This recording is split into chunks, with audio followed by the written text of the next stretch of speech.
زندگی بھر کے پیسے لگا کے انہوں نے اپنے گھر بنا دیے. آج ہم مصطفیٰ کمال کی سزا، آج ہم MQM کی غلطیوں کی سزا ہم ان غریبوں کو دیں جو وہاں پہ رہ رہے ہیں. سزائیں تو ان کو ملنی چاہیے جنہوں نے وہاں قبضے کروائے. یا بالکل ٹھیک ہے اس میں ہمارے بھائی گومن صاحب نے بھی اور مہر صاحب نے بھی کہ جو لوگ ذمہ داروں کو سزا ملنی چاہیے. سر یہ سلسلہ شروع کب ہوا تھا؟ سپریم کورٹ جب یہاں پہ بینچ لگتی ہے اس میں بہت ساری پٹیشنز ہوتی ہیں.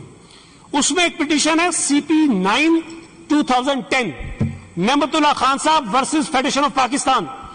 میں گزارش کروں گا آپ سے کہ آپ اس پٹیشن کی پوری فائل یہاں منگوائیے اور پورے انیکشن یہاں منگوائیے. اس فائل کو پڑھیں گے اس کے اندر کیا ہے. اس میں گوگل میپس کے ذریعے سارے کراچی میں گراؤنڈز پر، نالوں پر، سڑکوں پر، پارکس پر جو قبضے کرا کے آبادیاں کرا دی گئی ہیں اس کے اندر سب نشانی کی گئی. اس کے اندر بھئی کل جن لوگوں کو آپ نے گھر بنوا کے دیے، آج اگر آپ یہ چاہتے ہیں کہ وہ ٹوٹ جائیں، آپ کھڑے ہو کے کہہ دیں اس قرارداد کی مخالفت کرتے ہیں. جب وہ قانون آئے گا اس قانون کی مخالفت کیجیے گا. وہ لوگ جن کو آپ نے بٹھایا غلط، جن کو آپ نے گھر بنوانے پہ مجبور کیا وہاں، آج ان لوگوں کی اگر ہم ریگولیشن کی بات کرتے ہیں تو آپ کہتے ہیں کہ ہم غلط کرتے ہیں. یہ سر ایک سیاسی ایشو نہیں ہے. اگر یہ ریگولیشن کے قانون کی بات ہو رہی ہے تو صرف اس میں پیپلز پارٹی کے گھروں کو ریگولیشن نہیں ملے گی.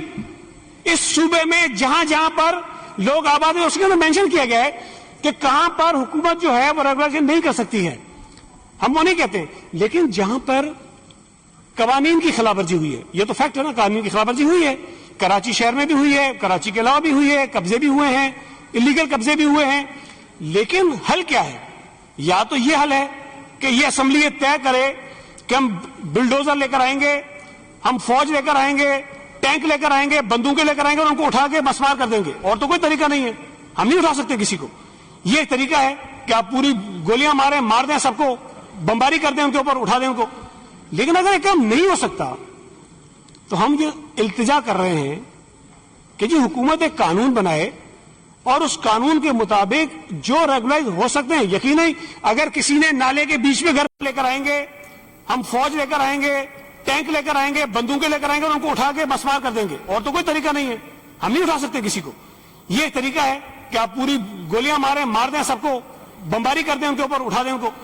لیکن اگر یہ کام نہیں ہو سکتا تو ہم یہ التجا کر رہے ہیں کہ جی حکومت ایک قانون بنائے اور اس قانون کے مطابق جو ریگولائز ہو سکتے ہیں. یقیناً اگر کسی نے نالے کے بیچ میں گھر بنا دیا ہوگا تو وہ نہیں ہوگا. کسی نے پانی کی لائن کے اوپر اگر بیٹھ گیا ہوگا تو وہ نہیں ہوگا. کوئی اگر دریا سندھ کے بیچ میں گھر بنا کے بیٹھ گیا ہوگا تو وہ نہیں ہوگا. لیکن ایسی چیزیں جو ریگولائز کرنا ممکن ہے، جس کے ذریعے لاکھوں لوگوں کے گھروں پر جو چھتیں موجود ہیں اس کو بچا سکیں، یہ میں سمجھتا ہوں ہم سب کی ذمہ داری ہے. یہ کوئی کہے کہ جی میں نے غلط کیا انہوں نے نہیں کیا، یا میں یہ کو انہوں نے کیا میں نے نہیں کیا. ہر دور میں لوگوں نے غلط کیا ہوگا. میں تو کہہ رہا ہوں کہ اس قرارداد میں ڈال دیجئے کہ سرکاری افسروں کے ساتھ ساتھ جن سیاسی لوگوں نے غلط کیا ان کو بھی سزائیں دیں. آپ ان کو بھی دینی چاہیے، چاہے وہ مصطفیٰ کمال ہو چاہے وہ سعید غنی ہو، جس نے کیا دیں سزائیں سب کو آپ. لیکن ہماری نالائکیوں کی وجہ سے، ہمارے غلط فیصلوں کی وجہ سے، ہمارے بر وقت رکاوٹ نہ ڈالنے کی وجہ سے جو لوگ آباد ہو گئے ہیں، ہم بیٹھ کے کہیں جی سپریم کورٹ کہہ رہا اٹھا دو. بھائی آپ اٹھا دو، میں تو نہیں اٹھا سکتا ہوں. سپریم کورٹ پہ کنٹمپٹ مجھے ایک لگی ہوئی ہے، 10 لگ جائیں. میں یہ اپنے سر پہ بوجھ نہیں اٹھا سکتا کہ اس صوبے میں رہنے والے لاکھوں لوگوں کے گھر مسمار کرنے کا کوئی فیصلہ میں مان لوں. بھائی یہ تو اختیار مجھے ہے نا، فیصلہ ماننے کا میں پابند ہوں. یہ اختیار تو ہے کہ میں ریزائن کر دوں، یہ اختیار تو ہے کہ میں اسمبلی چھوڑ دوں. یہ اس میں بھی مجھے روکے گا کوئی؟ سر اگر یہ فیصلہ ہو گیا کہ سارے گھر توڑنے میں یہاں کھڑے ہو کے کہہ رہا ہوں میں اسمبلی چھوڑ دوں گا، سر بازار تو چھوٹی سی بات ہے. میں نہیں کر سکتا ایسے اسمبلی میں بیٹھ کے لوگوں کی نمائندگی جہاں میں ان کی چھتوں کو نہیں بچا سکتا ہوں، جہاں میں ان کے گھروں کو نہیں بچا سکتا ہوں، صرف اس لیے کہ جی سپریم کورٹ کا فیصلہ ہے. فیصلہ سر آنکھوں پر جو عمل درآمد کرا سکتا ہے وہ کرا لیجئے. ہمارے بس کی بات نہیں ہے کہ ہم یہ عمل درآمد کرا سکتے. بہت شکریہ سر.